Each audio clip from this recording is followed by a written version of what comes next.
आज आपकी मुलाकात करवाएंगे मल्टी टैलेंटेड नौजवान लड़की के साथ जो कैलीग्राफी के साथ नात खानी भी करती है। मुझे भी मदीने बुला मेरे मौला, करम की तजल्ली दिखा मेरे मौला। मैं इमेजिन ही नहीं कर सकती कि अल्लाह ताला ने मुझे इतनी सआदत दी है कि मैंने डोर ऑफ काबा बनाया। ये हर एक की बस की बात नहीं है। अपने इस हुनर से लाखों रुपया कमाने लगी।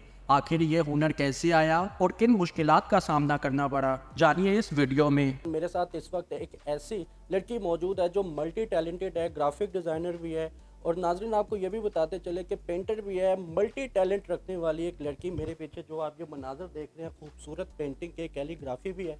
नाजरीन इससे बात करते हैं कि आखिर ये शौक इसमें कैसे पैदा हुआ और आपको ये भी एक मज़े की बात बताया, लड़की होने के बावजूद नाजरीन छोटी सी उम्र में लाखों रुपया कमा रही है पेंटिंग करके। इससे बात करते हैं। अस्सलाम वालेकुम जी, वालेकुम सलाम। कैसी हैं आप? जी मैं ठीक, आप कैसे हैं? अल्हम्दुलिल्लाह ठीक ठाक। अच्छा, आपका नेम इकरा है? हाँ जी, देख रहा है। इकरा, ये बताइएगा कि छोटी छोटी बच्चियां होती हैं, उनको बड़ा शौक होता है बचपन में डॉक्टर, पायलट, इंजीनियर, टीचर बनने का। तो आपको कैसे शौक पैदा हुआ कि यार मुझे कैलीग्राफर बनना है, पेंटर बनना है, और ये भी नहीं पता चलता कि आप बीच में स्पेसिफिक हैं कि आपने इतनी ज़्यादा डिग्रीज और इतने ज़्यादा टैलेंट अपने अंदर छुपाया हुआ है? एक्चुअली मुझे बचपन से ही शौक था पेंटिंग्स का। मैं डिफरेंट डिफरेंट पेंटिंग्स वगैरह बनाती थी।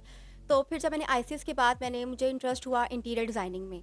मैंने फिर वो आर्किटेक्चर का डिपार्टमेंट जो है ज्वाइन किया। फिर उसमें काफ़ी कुछ मुझे सीखने को मिला। डिफरेंट एरास के बारे में मैंने पढ़ा, history, architecture, 2D 3D photography, calligraphy, काफ़ी कुछ इसमें मुझे कुछ नई नई चीज़ें मुझे मिली। बट मैं कैलीग्राफी की तरफ ज़्यादा मेरा फोकस्ड होता था। ये आपने प्राइवेट रखा था, ये सारा अपने घर वाले से छुपा कर टैलेंट रखा हुआ था? नहीं नहीं, मैं करती थी, मतलब सब घर वालों को पता था मेरा। हाँ जी। अच्छा, उसके बाद कैसे ये प्रोफेशनलिज्म में आप आई? प्रोफेशनलिज्म में ऐसी आई कि मैंने मतलब एक वहाँ पे जब एक सब्जेक्ट था मेरा कैलीग्राफी का ना, तो उसमें कोई स्पेसिफिकेशन नहीं थी, स्पेशलाइजेशन नहीं थी कि मतलब एक छोटा सा इंट्रोडक्शन था अरेबिक कैलीग्राफी। तो उधर जब मैंने कुफिक स्क्रिप्ट सीखी, तो उसमें ये हुआ कि मुझे उसमें ज्वाइनिंग वगैरह, उसके जो लेटर्स मैम ने हमें सिखाए, तो उसमें ज्वाइनिंग कंपोजिशन वगैरह की, तो उसमें काफ़ी कुछ मुझे सीखने को मिला। फिर मैं करती मैं जब डिग्री भी कंप्लीट होगी तभी मैं इसको करती गई। फिर करते करते मैंने कुछ वर्कशॉप्स ली, फिजिकल वर्कशॉप्स ली, कुछ ऑनलाइन वर्कशॉप्स खुद ली, मैंने ऑनलाइन सीखा भी। और साथ साथ मैंने अपनी as a internship, as a teacher lecturer मैंने यूनिवर्सिटी में भी पढ़ाया, as a calligraphy and page elimination Islamic university में। तो उधर से मेरा ज़्यादा इंटरेस्ट डेवलप हुआ, बहुत ज़्यादा। फिर मतलब करते करते काफ़ी मैंने इस चीज़ को करती गई, मतलब हो डिटेल। गया। इकरा, मुझे ये बताइएगा कि इंसान की ज़िंदगी में एक आइडियल होता है या फिर उसकी ज़िंदगी बदलने वाला कोई शख्स होता है जो आपको ये बताता है कि बच्चे तुम पेंटिंग अच्छा करते हो या फिर तुम टीचिंग अच्छा करते हो या फिर तुम में पढ़ने की सलाहियत ज़्यादा है। तो वो शख्स कौन सा आइडियल आपकी ज़िंदगी में आया जिसने आपको सबसे पहले रिकमेंड किया हो कि इकरा बेटा आप ना पेंटिंग अच्छा करती हो, आप इसी चीज़ को प्रोफेशनलिज्म में लेकर चलो? मेरे पेरेंट्स ही हैं मुझे सपोर्ट करने वाले, और तो मैं किसी को नहीं कहूँगी। मेरे मेरे पेरेंट्स पेरेंट्स ने आपकी पेंटिंग ने उन्होंने कहा इकरा ये क्या बात हुई, हमें तो खुद नहीं पता हमारी प्रोडक्ट इतनी अच्छी पेंटिंग करती है? बिल्कुल ऐसे ही है। मेरे भाई भी हैं, मेरे पेरेंट्स भी हैं, और मेरे टीचर्स भी मुझे सपोर्ट करते हैं। और सबसे पहला शख्स कौन सा था जिसने आपकी पेंटिंग देखकर आपको कहा इकरा बस आपने यही करना है अब? मेरे मामा बाबा यही थे। तो कौन सी पेंटिंग सबसे पहले उन्होंने देखी? जब मैं यूनिवर्सिटी में अपनी पेंटिंग्स बना सॉरी वो जब असाइनमेंट्स वगैरह बनाती थी, तो उसमें वो फ़बे या हस्बुल्लाह व निअमल वकील कुफिक में लिखी थी मैंने। तो वो उससे बहुत ज़्यादा इम्प्रेस हुई थी और वो मेरी सेल भी हुई थी। मतलब कि पढ़ाई के साथ साथ आप कारोबार भी शुरू किया? हाँ जी, जी, जी, जी, जी, ऐसे ही है। अच्छा, बेहतर हो गया। मुझे ये बताइएगा कि किस किस्म की पेंटिंग आप करती हैं? मैं बेसिकली डिफरेंट जो है स्क्रिप्ट में लिखती हूँ, कुफिक में लिखती हूँ, दीवानी में लिखती हूँ, सुम्बली स्क्रिप्ट में लिखती हूँ, विसाम में लिखती हूँ। हाँ जी, इसमें काफ़ी फ़ील्ड्स हैं ना, तो मैं इन चीज़ों में लिखती हूँ, मतलब ये फ़ील्ड्स हैं। बेसिकली हाथ से भी अपनी वो पेंटिंग ड्राइव करती है और उसके बाद मुख्तलिफ एग्ज़ाम से भी अपनी पेंटिंग करती है। तो सबसे ज़्यादा आपको मज़ा किस में आता है कि यार किस में पेंटिंग करने का मज़ा ज़्यादा मुझे ना विसाम में आता है और मॉडर्न कैलीग्राफी में। हाँ जी। है? खास खास वजह? मतलब बस वो बहुत मज़े की है, मतलब बहुत मतलब उसको ना मैं एब्स्ट्रैक्ट में लिखना और बहुत अच्छा लगता है मुझे उस तरह। इकरा, कभी मामा पापा की तरफ से या फिर सिबलिंग्स की तरफ से कोई ऐसी डिमांड आती है कि इकरा आपने ये लाजमी आपने पेंटिंग करनी है, ड्राइंग बनानी है? हाँ जी, होता है कि बस जैसे वो मेरी पेंटिंग्स देखते हैं तो उन्हें कहते हैं ऐसी फिर बनाओ, ऐसी फिर बनाओ। जैसे मैंने किस्वा डोर ऑफ काबा मैंने बनाए, तो उन्होंने ये कहा है कि इसको सेल आउट करो, इसको और बनाओ, मज़ीद बड़े से बड़े कैनवस पे बनाओ। तो ये इस चीज़ का ज़्यादा होता है। बेहतर हो गया। मुझे ये बताइएगा कि ख़वातीन को ख़ास तौर पर हमारे माशरे में बहुत ज़्यादा मुश्किलात का सामना करना पड़ता है। एक पेरेंट्स की रिस्ट्रिक्शंस होती है, बहन भाइयों की रिस्ट्रिक्शंस होती है। चलो ये तो एक घर वालों की रिस्ट्रिक्शंस बंदा किसी न किसी तरह से बर्दाश्त कर लेता है, मना भी लेता है उनको। लेकिन जो सोसाइटी की रिस्ट्रिक्शंस होती हैं, रिलेटिव्स की रिस्ट्रिक्शंस होती हैं, उसको किस तरह से आपने मैनेज किया? ये तो सारे होते ही रहते हैं, मामलात आते रहते हैं, लेकिन बस वही बात है कि बर्दाश्त किया है। कोई क्या कहते हैं कि अच्छा काम है, लेकिन ये है कि कैलीग्राफी से तो कोई भी नहीं रोक सकता। कोई कहते हैं बहुत अच्छा काम है, कहीं-कहीं पे कुछ फ्रेंड्स ऐसे होते हैं कि तुम ये क्या कर रही हो, कोई काम है। कुछ ऐसे हैं लोग, जिनका मैं नाम नहीं लेना चाहती लेकिन हैं। समझ आएंगे। हाँ जी, समझ जाएँगे। लेकिन अब जब वो मुझे इस लेवल पे देखेंगे तो उनको भी पता चल जाएगा कि ये काम क्या है। बेहतर हो गया। अच्छा इकरा ये बताइएगा, जब आप पेंटिंग करती हैं तो आप सबसे पहले अपने माइंड में क्या रखती हैं?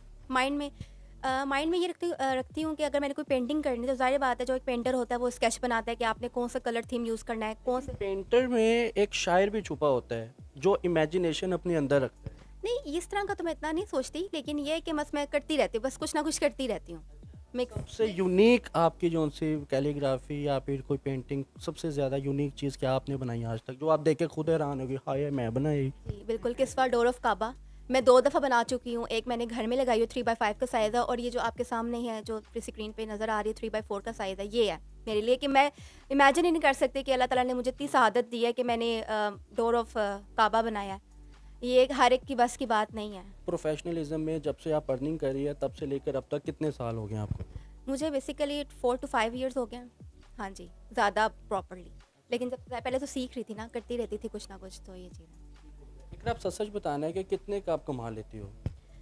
वैसे तो अब ये मैंने ना कोई अल्लाह माफ़ करे किसी को कहना है कि आप कोई डाका मारे, ना मैंने कहना है, ना मैंने कोई उधार मांगने आपसे। ये बेसिकली क्वेश्चन पूछने का मकसद ये है कि जितनी भी ख़वातीन हैं वो मोटिवेट हों, उनको पता चले कि ये काम फजूल नहीं है, इस काम से भी घर बैठे आप पैसे कमा सकते आप हो। बहुत कुछ कर सकते हो। इससे आप बताएं ना अपना बैलेंस ना बताएं, कम से कम मोटिवेशंस के लिए बता दो कि आप कितने कमा रही हो 50,000।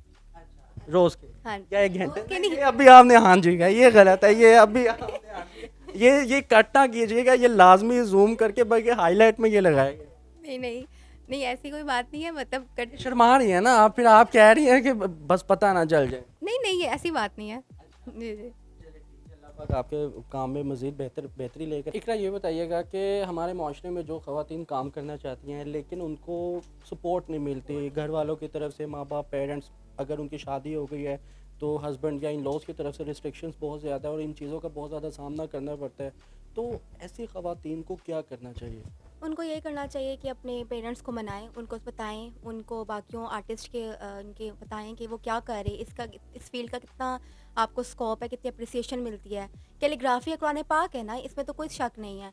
तो मैं उनको ये मैसेज देना चाहूँगी कि आप प्लीज़ जो है ना, मतलब अपने पेरेंट्स को मनाएँ, उनको समझाएँ, बस ये मैं कहना चाहूँगी। अच्छा ये बताइएगा, एक तो बचपन का शौक होता है, बंदा जो बनना चाहता है वो बन जाता है या फिर उस चीज़ में या उसको पाने के लिए स्ट्रगल में लग जाता है, और एक चीज़ होती है कि एक्सीडेंटली आप उस चीज़ में चले जाते हैं। आप एक्सीडेंटली इस फील्ड में आई हैं या फिर आपका बचपन से ही शौक था कि मैं यही बनना चाहती हूँ? बेसिकली मेरा बचपन से शौक था, और मेरा इंटीरियर डिज़ाइनिंग का भी शौक था कि मैं आर्किटेक्चरल भी बनूँ।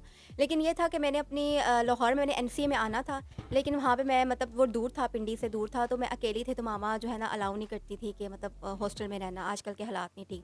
तो दैट्स वाई मैंने फिर उधर पिंडी में ही मैंने एमफिल के लिए एडमिशन लिया, और एमएस मीडिया में ही मैंने लिया है। अच्छा इकरा ये बताइएगा कि आप माशाल्लाह से मल्टी टैलेंटेड है, तो इसके अलावा और कौन कौन से शौक पाल रखे हैं आपने? मैं नात ख़्वान भी हूँ। सच में? हाँ जी, नात ख़्वान भी हूँ। तो आपके रिश्तेदारों की और दोस्त है बाप की तो मौजें हैं, घर में महफिल हो तो बुलाने की ज़रूरत ही नहीं है, इकरा आपने बस आना है। बिल्कुल ऐसे ही है, घर में महफ़िल हम लगा लेते हैं। हाँ जी, इधर भी थोड़ी सी महफिल लगा लें। बिल्कुल श्योर, क्यों नहीं। मुझे भी मदीने बुला मेरे मौला, करम की तजल्ली दिखा मेरे मौला, मुझे भी मदीने बुला मेरे मौला, करम की तजल्ली दिखा मेरे मौला, सुना है मदीना करम ही करम है, सुना है मदीना करम ही करम है, तू रखता जहाँ में सभी का भरम है, तू रखता जहाँ में सभी का भरम है, तुझे वास्ता तेरे प्यारे नबी का, मेरी अब तो बिगड़ी बना मेरे मौला, मेरी अब तो बिगड़ी बना मेरे मौला, मुझे भी मदीने बुला मेरे मौला। माशाल्लाह सुबहान अल्लाह, बड़ी प्यारी खूबसूरत आवाज़ है। मुझे ये बताइएगा, हमारे माशरे की ख़ास तौर पर ख़वातीन को और देखने वालों को, चाहने वालों को क्या मैसेज आप देना चाहेंगी? मैं उनको ये कहना चाहूँगी कि खुश रहे, हँसते खेलते रहें, मुस्कुराते रहें और अपने पेरेंट्स का बहुत ज़्यादा ख्याल रखें। बेहतरीन हो गया नाज़रीन, मेरे साथ इस वक्त कामयाब कैलीग्राफर नात खान, और मैं क्या क्या कहूँ कि कितनी ये मल्टी टैलेंटेड लड़की मेरे साथ मौजूद है। मेरे पीछे ये स्क्रीन पर भी आप देख सकते हैं कि किस तरह से इसने अपने हाथ का जादू लोगों तक पहुंचाया है। अगर आपको ये प्रोग्राम पसंद है तो कमेंट सेक्शन पर लाजमी बताइएगा। इसी के साथ अपने मेज़बान को इजाज़त दें। अल्लाह हाफिज़।